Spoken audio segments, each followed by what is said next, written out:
et bienvenue dans ce sujet du mois numéro 4. Qu'est-ce que la Net A8? Comment ça marche? Et est-ce que ça vaut le coup? C'est ce qu'on va essayer de voir dans ce sujet du mois numéro 4.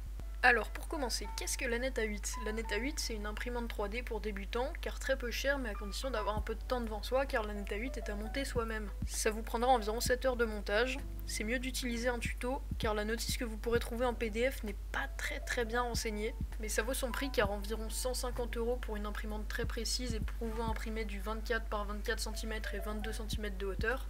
L'imprimante est plutôt facile à utiliser une fois calibrée, il suffit d'y insérer une carte SD avec votre modèle 3D exporté avec Cura ou Repetier, des logiciels gratuits et qu'on vous mettra en description aussi.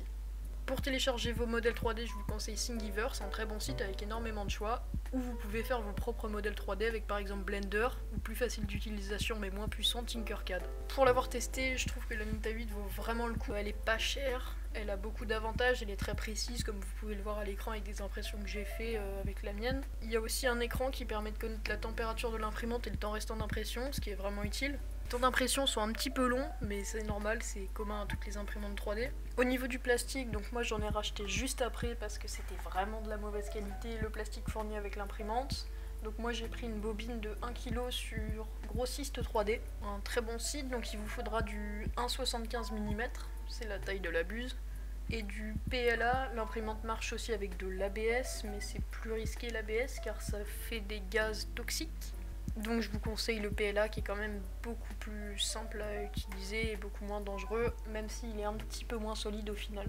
En plus, tous les outils sont fournis avec l'imprimante. Pensez aussi à acheter un plateau d'impression qui sera aussi dans la description, car si au début de l'impression, le plastique n'accroche pas au plateau, l'impression est très mal partie.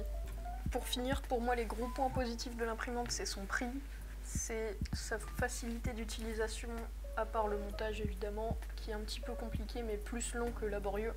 Et en revanche, le gros point négatif, c'est le fait que ce soit en kit, car ça reste quand même assez long et un petit peu compliqué pour les novices. Sur ce, je vous laisse avec le timelapse de l'impression d'une tête d'alpaga. Rendez-vous samedi prochain à 21 h sur la chaîne YouTube ou sur la chaîne Seize de l'Alpaga Show.